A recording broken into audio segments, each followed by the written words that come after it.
चलते हैं हरिद्वार, जहां इस वक्त आम आदमी पार्टी प्रेस कॉन्फ्रेंस कर रही है।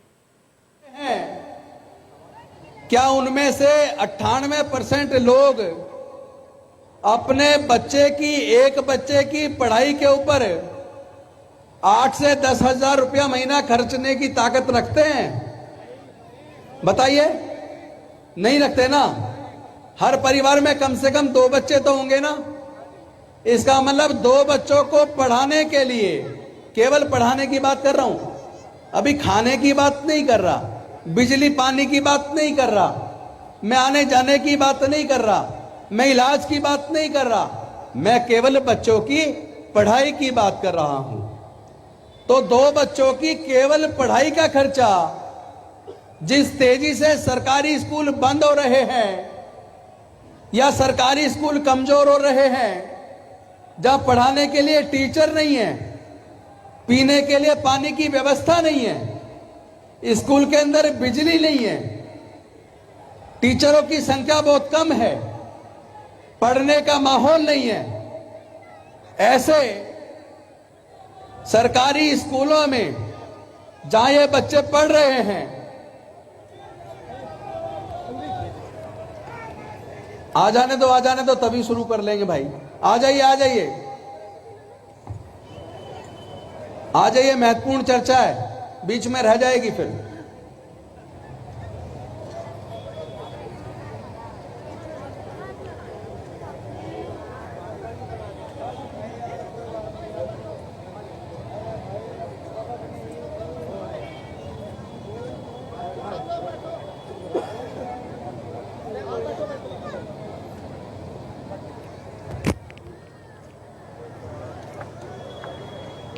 तो मैं ये पूछ रहा था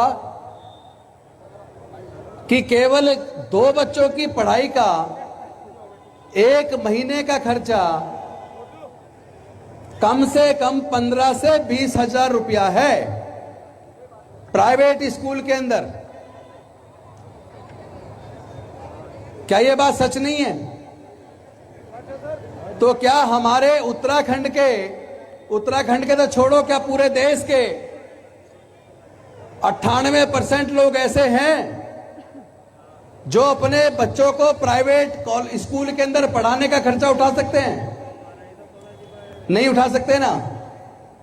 क्या आज उत्तराखंड के सरकारी स्कूल का स्तर इतना बढ़िया है कि सरकारी स्कूल के पढ़ के बच्चे कामयाब हो जाएं? क्या सरकारी स्कूलों में पर्याप्त मात्रा में टीचर हैं? नहीं है। तो क्या यह सच नहीं है कि यहां की सरकार ने सरकारी स्कूलों को मजदूर पैदा करने वाली फैक्ट्री में तब्दील कर दिया है? क्या यह सरकारी स्कूल जिस तरह का स्तर है, क्या स्कूलों से पढ़ के बच्चे कामयाब हो पाएंगे? नहीं हो पाएंगे। और अगर किसी तरह मेहनत मशक्कत करके बच्चे 12वीं पास कर ले और किसी तरीके से इंजीनियरिंग या मेडिकल का एग्जाम पास कर ले और उसको कॉलेज में एडमिशन लेना है, चाहे सरकारी में लेना हो चाहे प्राइवेट में लेना हो, अगर बच्चे ने मेहनत करके इंजीनियरिंग में उसका एडमिशन के लिए एग्जाम पास हो गया, तो उसको 1 साल की फीस के ऊपर 1.5 से 2 लाख रुपया चाहिए। क्या हमारे 98% लोग अपने बच्चे की 1 साल की पढ़ाई का फीस का खर्चा 1.5 से 2 लाख रुपया जमा कर सकते हैं? नहीं कर सकते। तो फिर क्या उत्तराखंड का निर्माण हो जाएगा? क्या आपके बच्चे पढ़ लिख के कामयाब हो जाएंगे? तो ऐसी सरकार की जरूरत क्या है जो आपके बच्चों के भविष्य को ना बना सके? क्या ऐसी सरकार की जरूरत है? पिछले 20 साल से हम देख रहे हैं, कभी कांग्रेस की सरकार, तो फिर बीजेपी की सरकार, उसके बाद फिर कांग्रेस की सरकार, फिर बीजेपी की सरकार, मैं पूछना चाहता हूं, क्या इन सरकारों ने आपके बच्चों को रोजगार दिया? नहीं दिया। क्या इन्होंने आपके बच्चों के लिए जो स्कूल है, स्कूल अच्छा कर दिए? नहीं किए। क्या इन्होंने महंगाई कम की? आपको याद दिलाता हूं, हमारे परवीन जी कह रहे थे कि ये जो बात है ये दामी जी के कानों तक पहुंचानी चाहिए। मैं कह रहा हूं कि केवल दामी जी के कानों तक क्यों, मोदी जी के भी कानों तक पहुंच जानी चाहिए।